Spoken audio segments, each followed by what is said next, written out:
왜 무슨 일인데 야 너니까 그 정도 참은 거지 나였으면 더 화났을 것 같아.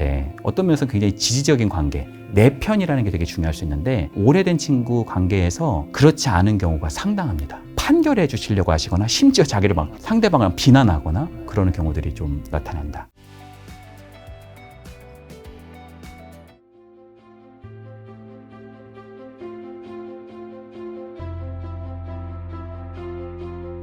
우리가 가까운 사이일수록 사실 말을 심하게 좀 하는 경우도 있잖아요. 왜냐하면 먼 사람한테는 심하게 할 일이 없으니까. 근데 아무리 친해도 말 조심해야 하는 이유는 좀 뭘까요? 이게요, 인간관계에서의 우리가 스트레스라고도 하고 상처라고도 하는데 그게 보통 가까운 관계에서 일어나요. 왜냐면 먼 사이에서는 뭐 그런 일이 없죠 뭐. 예의 갖출 거 다 갖추고 매너 있고 뭐. 그럼요. 뭐 있겠어요? 그리고 예의가 없어도요. 예를 들어서 김 작가님이 길을 걷고 있는데 누가 김 작가님을 툭 쳐요, 어깨를 팍 어깨빵을 치면서 가요. 그래서 뭐지 이 황당한 상황은? 하고 뒤를 딱 돌아봐서 뭐라고 하려고 그러는데 이 사람이 약간 술을 지금 엄청나게 드신 분이에요. 그럼 그냥 가죠 뭐. 아유.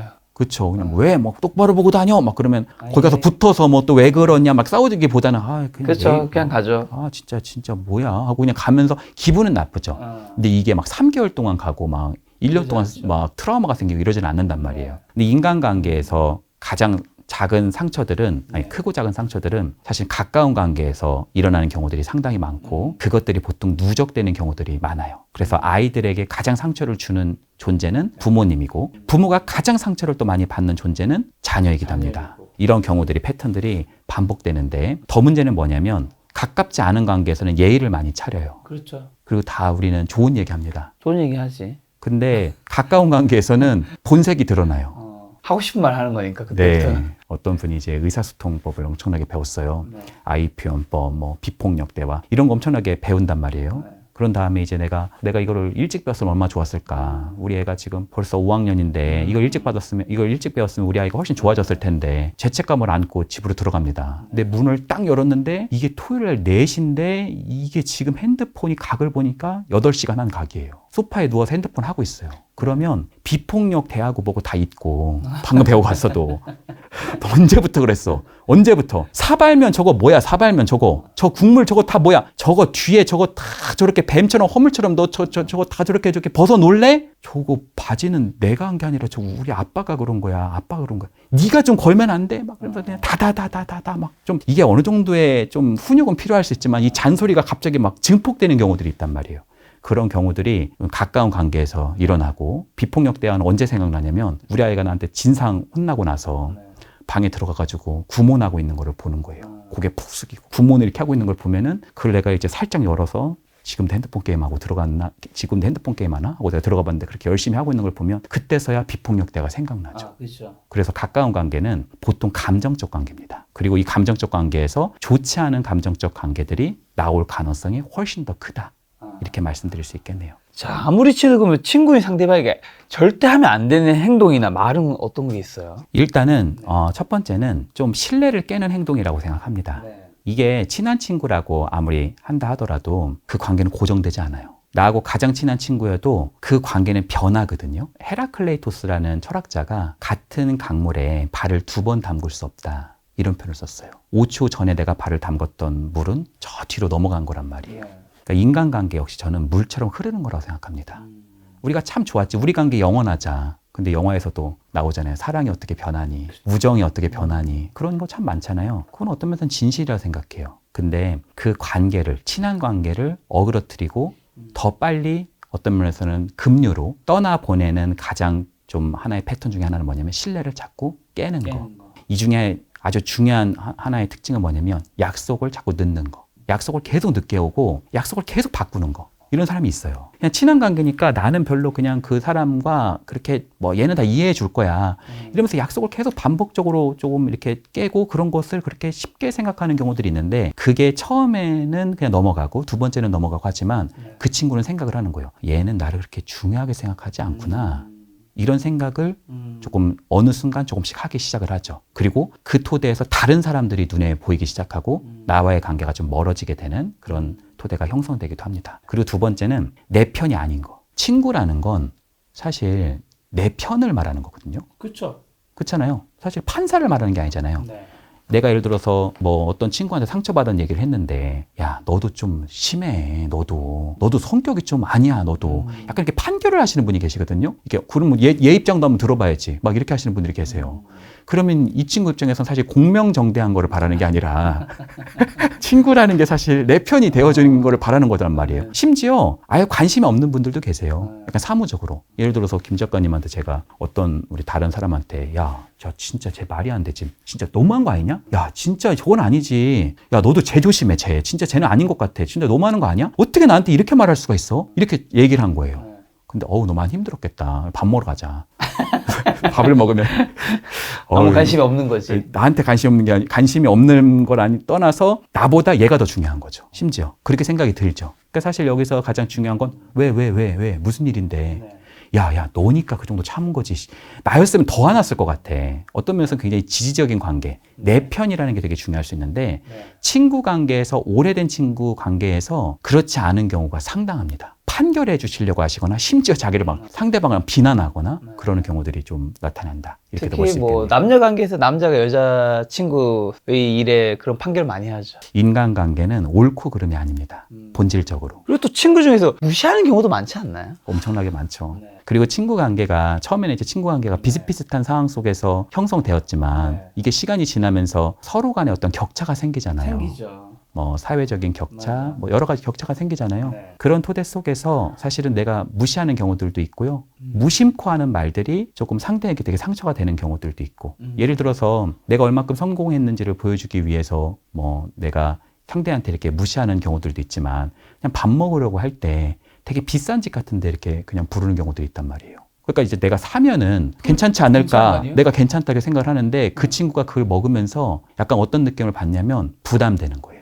사실 내가 밥을 계속 살 수 없단 말이에요. 상대방도 밥을 한 번씩 사야 된단 말이에요. 그렇죠. 이 친구가 나하고 그냥 아무렇지도 않게 밥 먹고 그냥 얘기하고 했었던 친구가 아니라 나하고는 좀 뭔가 급이 다르구나. 그런 속에서 뭔가 이야기하는데 나하고는 좀 다른 세계에 살고 있는 것 같아요. 그런 토대 안에서도 친구 관계가 약간 어그러지는 경우가 많습니다. 아니 그러면 예를 들면 그 친구 한 친구가 잘 됐어요. 네. 그래서 친구를 진짜 아끼는 마음에 네. 본인이 얻어먹고 싶은 거 아니야 다음에 네. 그냥 맛있는 뭐 스시나 한우 오마카세 집 데려가고 싶을 수 있잖아. 네. 비싸니까 친구를 잘 못 갈 테니까 내가 좋은 데를 구경시켜줘야지. 네. 동기부여 시켜줘야지. 네. 그 마음이 나쁜 건 아니잖아요. 맞아요. 나쁜 건 아니죠. 근데 중요한 건 이런 것 같아요. 친구라고 하는 거는 내가 스승이 제자를 뭐 대접하듯이 아니면 뭘 가르치듯이 아니면 뭔가 재벌이 뭔가 누구한테 이렇게 사주듯이 그게 아니라 친구라는 건 동등한 걸 의미하거든요. 그러니까 나는 아무리 좋은 의미에서 되게 좋은 스시를 이 친구한테 먹였을 수 있겠지만 그게 한 번, 두 번을 넘어서 계속 그렇게 하다 보면 어느 순간 나는 자꾸 돈을 내고 이 친구는 자꾸 얻어먹고 여기에는 힘의 위계가 조금씩 형성되기 하기 시작합니다. 그래서 그 친구 관계가 조금씩 틀어지는 경우가 사실 비일비재해요. 밥을 계속 사는 것도 친구 관계에서는 그리 안 좋은 뭐 그 친구가 뭐 바라면서 사는 게 아니더라도 그렇죠. 예를 들어서 일적 관계에서 뭐 엄청난 상사가 우리한테 밥 사준다고 그럴 때, 뭐 땡큐잖아요.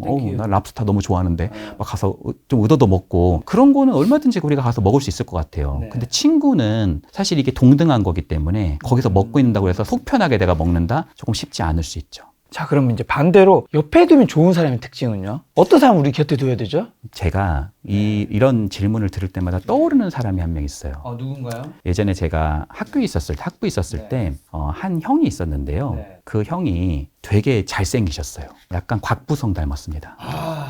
잘생겼죠, 중국에. 저희 또래는 좀 알 4대 겁니다. 천왕. 네, 4대 천왕. 어마어마한.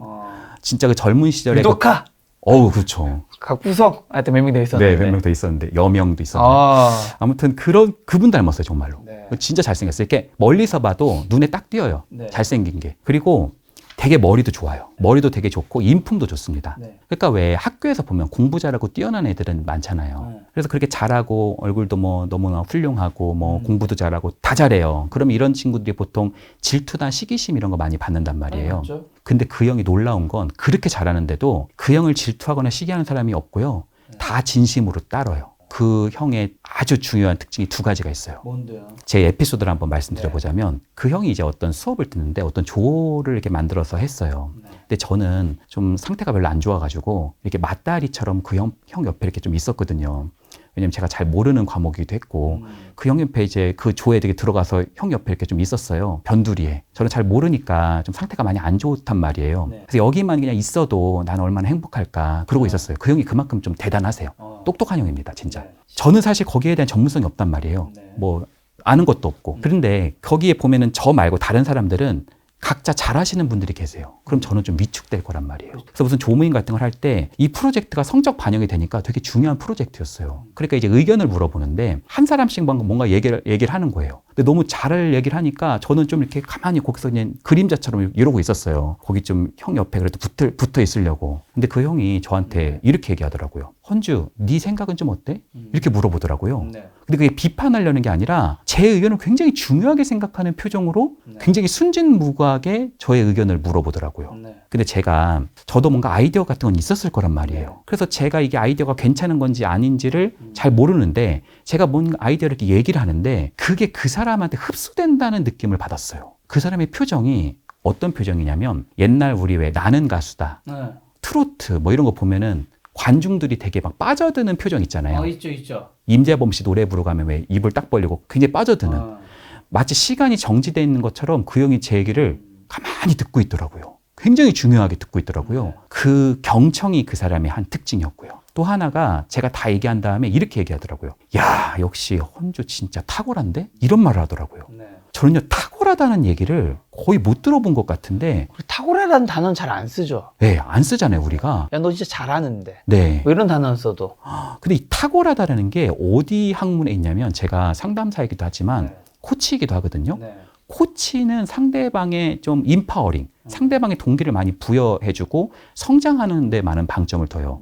거기 탁월함이라는 단어가 나오더라고요. 저는 그때 그 형을 또 떠올렸습니다. 저는 두 가지 특징이라 생각해요. 여러분들 중에 그런 사람이 여러분 주변에 있다면 사실 저는 인생 로또 맞은 거라 생각합니다. 하나가 내 의견을 굉장히 심도 있게 경청하는 사람.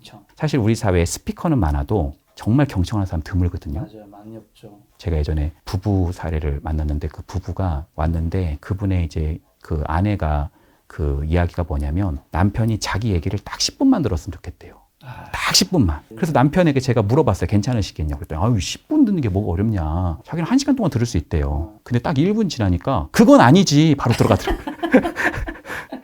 경청 진짜 힘듭니다. 쉽지 않고요. 쉽지 않죠. 예, 상담사들도 보통 임상에서 2년, 3년씩 배워요. 경청만. 굉장히 어려운 작업 중에 하나입니다. 경청이 안 돼서 굉장히 많은 그런 훈련들이 있거든요. 그 형의 이제 경청.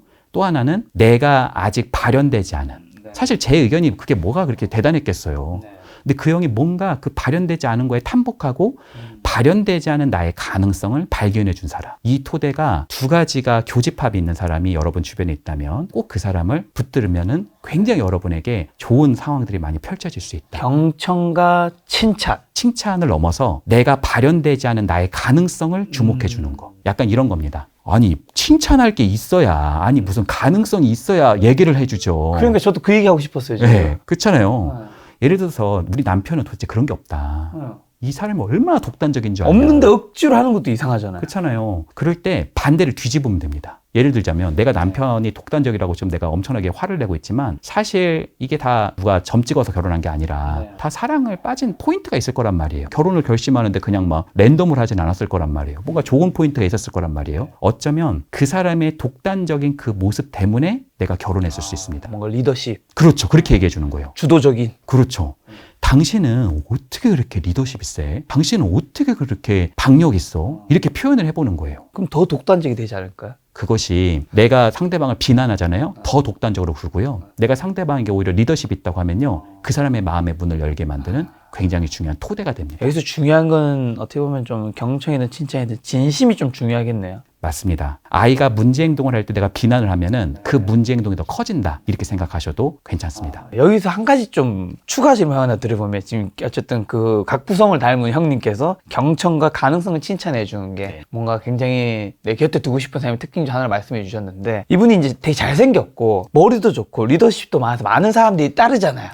그런 사람이 내 의견을 경청하고 가능성을 칭찬해 줬기 때문에 더 좋게 보는 부분도 있을까요, 혹시? 그러니까 제 말을 반대로 하면 그런 사람이 아닌 사람이 내가 봤을 때 나보다 훨씬 뭔가 못해 보이는 사람이 그렇게 하면 그렇게 기쁘지 않을 수도 있겠다는 생각도 좀 듣다 보니까 드니까요. 이렇게도 얘기해 볼 수 있어요. 내가 시골에서 부모님 이혼하고 할머니 집에서 맡겨서 자란 거예요.